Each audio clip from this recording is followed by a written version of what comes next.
የፖላንድ መከላከያ ሚኒስቴር ወደ ድንበር ተጠግቶ ሲበር የነበረ የተባለለትን የሩሲያ የቅኝት አውሮፕላን ከአካባቢው ታጅቦ እንዲወጣ ማድረጉን አስታውቋል። ሁኔታው አፋጣኝ የጸጥታ ስጋት እንዳልፈጠረም ከአካባቢው የወጡ መረጃዎች አመላክተዋል። ፖላንድ የአየር ኃይሏ ከጎረቤት ቤላሩስ አቅጣጫ የሚመጡ የኮንትሮባንድ ፊኛዎችን ከተከታተለች ከጥቂት ሰዓታት በኋላ በአየር ክልሏ ድንበር አቅራቢያ ሲበር የነበረውን አንድ የሩሲያ የስለላ አውሮፕላን አቅጣጫውን ቀይሮ እንዲመለስ ማድረጓን የተነገረው የፖላንድ ጦር ኃይሎች ኦፕሬሽናል እዝ በኤክስ ገጹ ባሰፈረው መልእክት ዛሬ ጠዋት በባልቲክ ሀገር ዓለም አቀፍ ውሃ ላይ የፖላንድ ተዋጊ ጀቶች በፖላንድ የአየር ክልል ድንበር አቅራቢያ ሲበር የነበረን የሩሲያ የስለላ አውሮፕላን ተቆጣጥረው በአይን ለይተውና ከኃላፊነት ቀጠናቸው አጅበው አስወጥተዋል ብለዋል። የፖላንድ ኃይሎች ባለፈው ሌሊት ከቤላሩስ ወደ ፖላንድ አቅጣጫ የሚበሩ ያልታወቁ ነገሮችን የተከታተሉ ሲሆን ይህም ዋርሶ በሀገሪቱ ሰሜናዊ ምስራቅ የሚገኘውን የሲቪል የአየር ክልል ለጊዜው እንድትዘጋ አድርጓታል። ኦፕሬሽናል እዙ ዝርዝር ምርመራ ከተደረገ በኋላ እነዚህ ነገሮች በንፋስ አቅጣጫና ፍጥነት የሚንቀሳቀሱ የኮንትሮባንድ ፊኛዎች ናቸው የሚል መደምደሚያ ላይ መድረሱ ሲነገር ስለ ፊኛዎቹ ብዛት ወይም መጠን ተጨማሪ ዝርዝር መረጃ አልተሰጠም። የፖላንድ መከላከያ ሚኒስትር ቭላዲላው ካሚሽ በኤክስ ገጻቸው እንደገለጹት ድርጊቶቹ ለፖላንድ ደህንነት አፋጣኝ ስጋት አልፈጠሩም ብለዋል። በበዓላት ወቅት ደህንነታችንን እየጠበቁ ነው ላሏቸው 20 ሺህ ለሚጠጉ ወታደሮቻቸው ምስጋና አቅርበዋል። በባልቲክ ባህር ላይና በቤላሩስ ድንበር አቅራቢያ የተደረጉ ሁሉም ትንኮሳዎች በፖላንድ ጦር ሙሉ ቁጥጥር ስር ነበሩም ብለዋል። በፖላንድ ዋርሶ የሚገኙት የቤላሩስና የሩሲያ ኤምባሲዎች ለሮይተርስ የዜና ወኪል ለቀረበላቸው የአስተያየት ጥያቄ ወዲያውኑ ምላሽ አልሰጡም ተብሏል። ከቤላሩስ የሚላኩ የኮንትሮባንድ ፊኛዎች በተደጋጋሚ የጎረቤት ሉቴኒያን የአየር ትራፊክ በማስተጓጎል አውሮፕላን ማረፊያዎችን እንዲዘጉ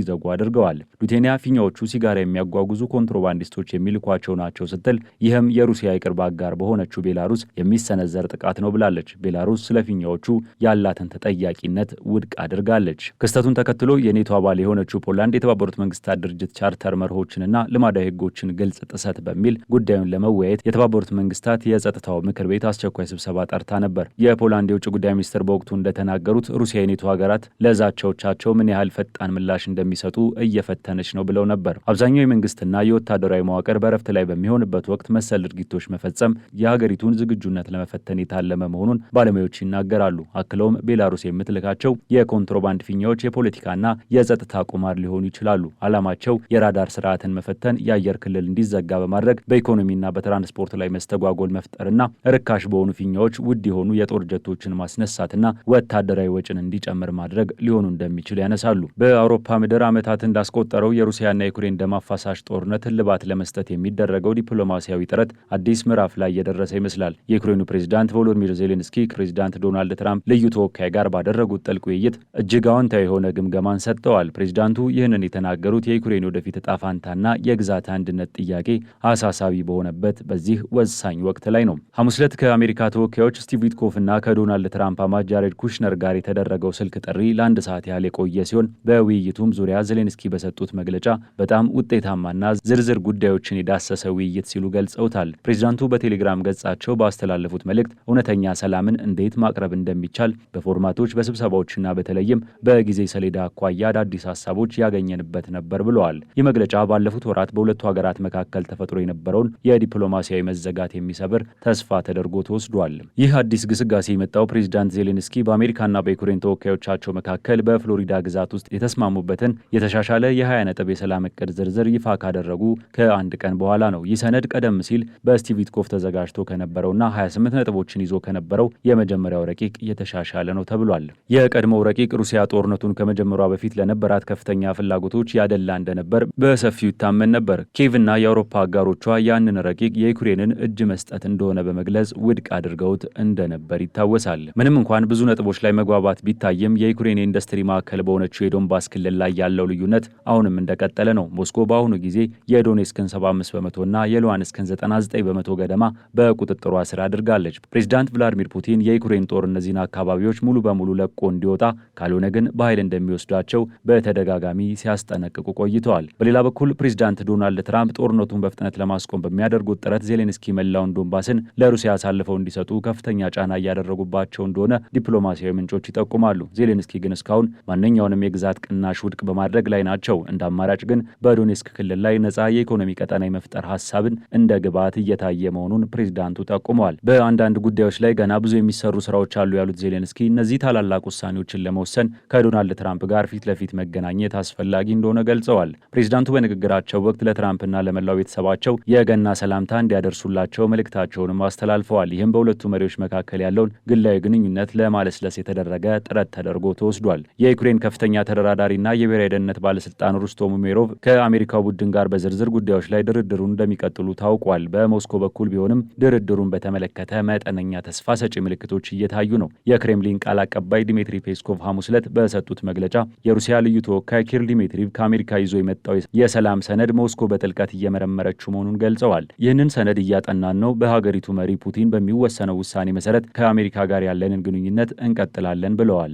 የሩሲያ የውጭ ጉዳይ ሚኒስትር ቃል አቀባይ ማሪያ ዛካሮቫ በበኩላቸው ከአሜሪካ ጋር በሚደረገው የሰላም ድርድር ላይ አዝጋሚ ቢሆንም የተረጋጋ እድገት መኖሩን አረጋግጠዋል። ይሁን እንጂ ዛካሮቫ የምዕራብ አውሮፓ ሀያላን ይህንን የግስጋሴ ሂደት ለማደናቀፍ እየሞከሩ ነው በማለት ከሰዋል። አሜሪካ እነዚህ የአውሮፓ ሀገራት እንቅስቃሴዎችን እንድትገታም ጥሪ አቅርበዋል። ይህም የሚያሳየው ሩሲያ በቀጥታ ከዋሽንግተን ጋር ለመደራደር ያላትን ፍላጎትና አውሮፓውያንን ከሂደቱ ለማግለል የምታደርገው ጥረት ነው። ዲፕሎማሲው አንድ እርምጃ ወደፊት ሲራመድ፣ በመሬት ላይ ያለው ውጊያ ግን እጅግ እየከረረ መጥቷል። የዩክሬን ጦር የሩሲያን ወታደራዊ አቅም ለማዳከም በሩሲያ ውስጥ ግዛቶች ላይ የሚሰነዘረውን ጥቃት አጠናክሮ ቀጥሏል። ሐሙስ ዕለት የዩክሬን አየር ኃይል የብሪታንያ ምርት የሆኑትን ስትሮም ሻዶ ክሩዝ ሚሳይሎችንና በሀገር ውስጥ የተመረቱ ረዥም ርቀት ተኳሽ ድሮኖችን በመጠቀም በሩሲያ የነዳጅና የጋዝ ተቋማት ላይ መጠነ ሰፊ ጥቃት ሰንዝሯል። የዩክሬን ጦር ጠቅላይ መምሪያ እንደገለጸው በደቡባዊ ሮስቶቭ ክልል የሚገኘውን የነዳጅ ማጣሪያ ዋነኛ ኢላማ ነበር።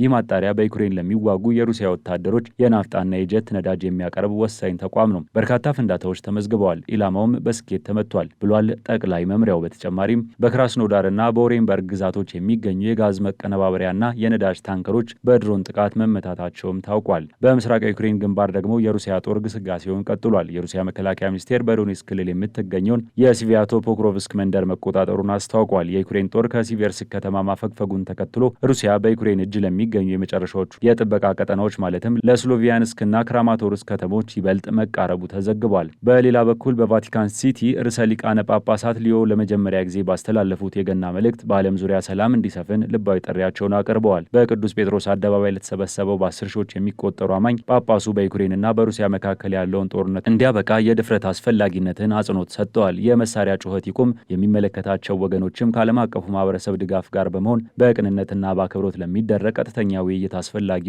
ድፍረት ይፈልጉ ብለዋል ጳጳሱ ሊዮ። አሜሪካ የምታደርገው የሰላም ጥረት ቢቀጥልም እስካሁን በሁለቱ ሀገራት መሪዎች መካከል ቀጥተኛ ንግግር አለመደረጉ የሰላም ሂደቱን አዝጋሚ እንዳደረገው ይታመናል። በአጠቃላይ የ2025 ማብቂያ ላይ የዩክሬንና ሩሲያ ጦርነት ወደ ማክተሚያው እያመራ ይሁን ወደ አዲስ የግጭት ምዕራፍ እየተሸጋገረ ለመናገር ገና ቢሆንም የዲፕሎማሲው እንቅስቃሴ ግን ከመቼውም ጊዜ በላይ ንቁ ሆኗል። የዜሌንስኪ አዳዲስ ሀሳቦች፣ የትራምፕ ቡድን ግፊትና የክሬምሊን ሰነዶችን የመመርመር ሂደት በመጪው የፈረንጆች አዲስ ዓመት ወሳኝ ውሳኔዎች ሊጠበቁ እንደሚችሉ አመላካች ናቸው። ይሁን እንጂ በመሬት ላይ ያለው ውጊያና የግዛት ይገባኛል ጥያቄው አሁንም ለዘላቂ ሰላም ትልቅ መሰናክል እንደሆነ ቀጥለዋል። የዓለም ሕዝብ ሆነ የሃይማኖት መሪዎች አይናቸውን ወደ ዋሽንግተን፣ ኪየቭ እና ሞስኮ በመላክ ይህ አስከፊ ጦርነት የሚቆምበትን ቀን በጉጉት እየጠበቁ ይገኛሉ።